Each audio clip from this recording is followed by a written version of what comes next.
Hey there, hello everyone, it's Michaela Sophia, and today I will be doing a book review on the lovely novel Frostblood by Elly Blake, and if you want to hear more about this spoiler-free review, then keep on watching. So Frostblood is a story that is a young adult fantasy, which is really great, and it follows the life of Ruby, who is a fireblood living in a world that is ruled by frostbloods, and firebloods are a big no-no and they're not allowed, and so Ruby must conceal herself so that no one knows what she is, but gasp!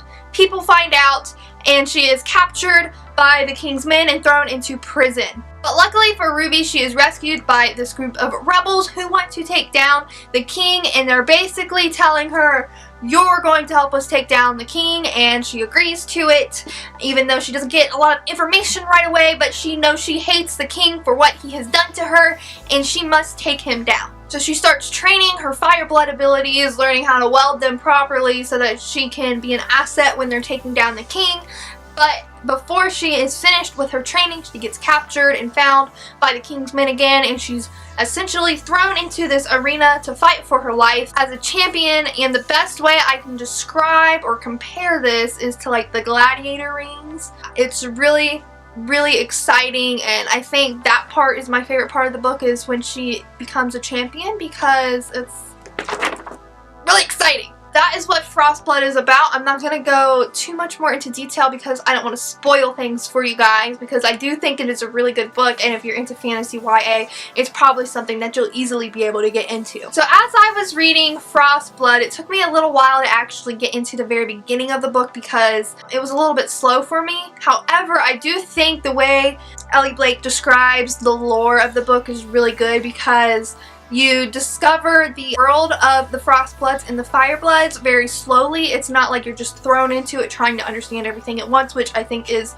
really wonderful when you're reading a book, because you don't want to have an information overload and trying to remember everything all at once. So I thought that was a really good part of the book. The one thing I must say though is there is a bit of romance in this, and I'm still not quite sure how I felt about the romance. I'm usually pretty good with stories that have a hint of romance because that's a major point that I like in all my stories, but it felt like this one was kind of like fast, but maybe it wasn't because it took me a while to read it, I guess, so I might have just like stepped back for a bit. It just kind of felt like, oh, we hate each other, but now we love each other, I guess. But don't let that turn you away, because the romance part isn't like the major part of the book. The major part of the book is Ruby discovering herself and how to take down the king, and like that type of part of the book. So don't let my romance shenanigans turn you away. I will also be including a text review on my blog, so you guys can check that out in the description down below as well, in case you just want to read through my thoughtful review that way, because sometimes I'm better at putting words onto a page than I am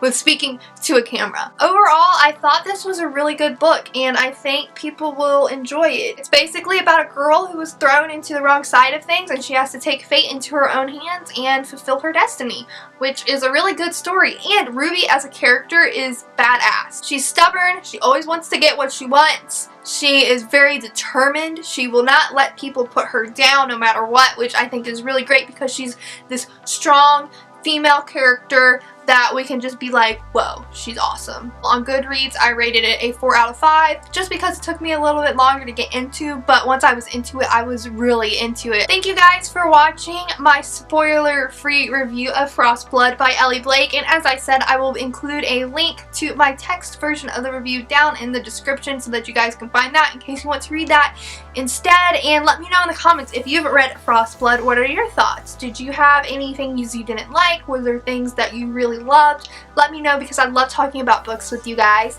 And if you don't follow me on all my social media, you can do that as well, and I will also include all those links down in the description so that you can see that. And if you enjoyed this video, then subscribe, because I will be making new videos every single week, and click the little bell button beside the subscribe thing so that you get notifications when I post new videos, so that you can be the first to watch. And thank you guys so much for watching. Bye!